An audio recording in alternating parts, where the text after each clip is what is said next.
লিখেছে ক্যাম্পাসে রক্ত কেন। এই স্ট্যাটাসে আপনি ভুলের কি দেখলেন? তার মানে কি আপনি চান যে তিনি রক্তপাত সাপোর্ট করুক? হাত তুলতে হবে, আর সেই অধিকারটি ছাত্রলীগকে কে দিয়েছে? বিএনপির কাজই হলো তারা বৈধ কোনো আন্দোলনে সুযোগ খোঁজার চেষ্টা করা।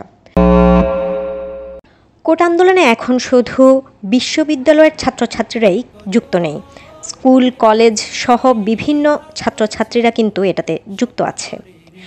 এখন এক এক ধরনের বক্তব্য এক একজনের কাছে আপনারা বিভিন্নভাবে শুনতে পাবেন।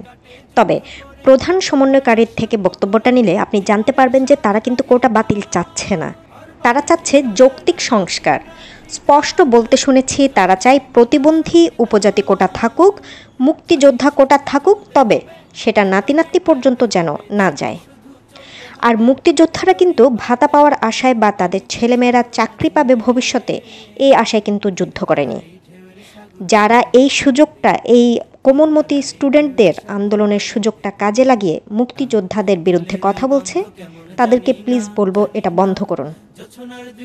এখন একটি সোজা কথা যে কোটা বাতিল নয় সংস্কার, এই সোজা কথাটা কি প্রধানমন্ত্রীর কান পর্যন্ত ওনার নেতাকর্মীরা পৌঁছে দিতে পারছে না? কেন জিনিসটাকে বিকৃত করে উপস্থাপন করা হচ্ছে? কয়েকটি ভুল বোঝাবুঝি এর মধ্যে সৃষ্টি হয়ে গেছে প্রধানমন্ত্রীর বক্তব্য নিয়ে, আবার সেটার প্রতিবাদে করা আমাদের যে ছাত্রছাত্রীরা তাদের আন্দোলনের স্লোগান নিয়ে বিশাল ভুল বোঝাবুঝি সৃষ্টি হয়েছে।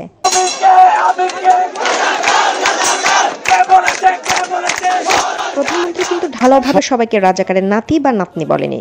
এক্ষেত্রে আরেকটি কথা আমি বলতে পারি, পুরস্কার এবং তিরস্কার এই কোনোটাই কিন্তু বংশানুক্রমে হয় না। আমাদের ইসলামে কি কোথাও বলা আছে যে আমাদের বাবা ইমানদার হলে আমিও তার সন্তান হিসেবে জান্নাতে অটোমেটিক্যালি চলে যাব? অথবা আমার বাবা যদি একজন অপরাধী হয়, পাপী ব্যক্তি হয়, তার পাপের কারণে কি আমি জাহান্নামে যাব? কখনোই নয়, যার হিসেব সে দিবে। তাই রাজাকারের ছেলে মেয়ে বা নাতি নাতনি যে রাজাকার হবে এটা কখনোই নয়।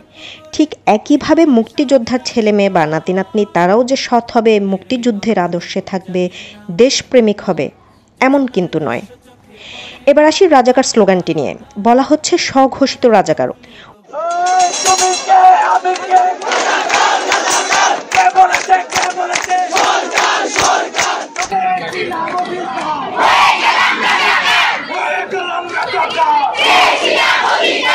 এক্ষেত্রে তারা স্বঘোষিত রাজাকার কিভাবে হলো? তারা অভিমান করে সরকারের বিরুদ্ধে একটা স্লোগান দিচ্ছে, কারণ তারা ভেবেছে প্রধানমন্ত্রী তাদেরকে ঢালাওভাবে রাজাকার বলেছে, তাই তো? এখন আপনারাই বলেন, সবার মত প্রকাশের অধিকার তো আছে। কোনো প্রতিবাদকে কেন আপনারা মুক্তিযুদ্ধের চেতনা বিরোধী মনে করেন? তারা তো বলছে না যে মুক্তিযুদ্ধের সময় রাজাকাররা যা করেছে আমরা সেটা সাপোর্ট করছি, এই ধরনের কোনো কথাই কিন্তু তারা বলেনি। কিন্তু সেটার অপরাধে কারো গায়ে হাত তুলতে হবে, আইন নিজের হাতে তুলে নিতে হবে, লাঠিপেটা করতে হবে, মেয়েদের গায়ে হাত তুলতে হবে, আর সেই অধিকারটি ছাত্রলীগকে কে দিয়েছে?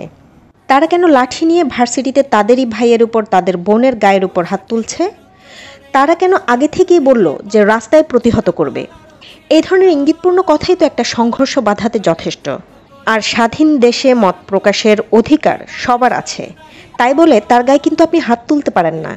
আমাদের নারীবাদী কিছু সংগঠন আছে, তারা মোমবাতি প্রজ্বলন করে নারীদের বিরুদ্ধে কিছু দেখলে বা কোনো ঘটনা ঘটতে দেখলে। এখন এই যে ঢাকা ইউনিভার্সিটির মতো এলাকায় ছাত্রীদের গায়ে হাত তোলা হলো, রক্তাক্ত করা হলো, এখন কেন কোনো নারীবাদীকে আমি কথা বলতে দেখলাম না?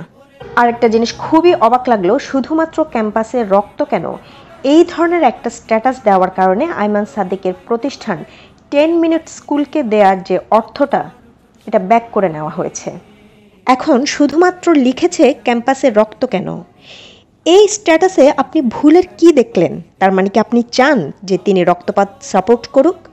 তাহলে কি আপনি তাকে সাধুবাদ জানাতেন? দেশে কি স্বাধীন মত প্রকাশের কোনো অধিকার নেই? আচ্ছা, এবার বলি কিছু সুযোগ সন্ধানের কথা। বিএনপির কাজই হলো তারা বৈধ কোনো আন্দোলনে সুযোগ খোঁজার চেষ্টা করা। তারা নিজেরা তো দ্রব্যমূল্যের ঊর্ধ্বগতি নিয়ে, লোডশেডিং নিয়ে, দুর্নীতি নিয়ে একটা যৌক্তিক আন্দোলন করতে পারে না। তারা ছাত্রদের এই আন্দোলনের উপর ভর করে তারা চলতে চায়। এখন ছাত্রদের এই বৈধ আন্দোলনে তারা উস্কানি দিচ্ছে, তারা বলছে তারেক রহমান সাপোর্ট করছে, এই সেই বিভিন্ন সরকারকে উস্কানি দিচ্ছে। আর দুঃখের বিষয় হচ্ছে সরকারের কয়েকজন নেতাকর্মী এই উস্কানিতে পা দিচ্ছে। তারা বলছে তারেক রহমানের ইন্ধনে এ ধরনের অবস্থা তৈরি হচ্ছে, এই সেই।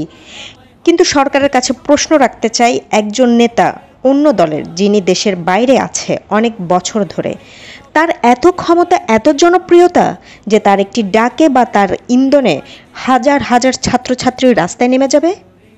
তার এত জনপ্রিয়তা কবে থেকে হলো? তাহলে তো আমি বলবো এটা আপনাদের জন্য ব্যর্থতা। আপনাদের জনপ্রিয়তা কমে গেছে কি? আর যদি তাই হয়, ব্যাপারটা কিন্তু বেশ অ্যালার্মিং।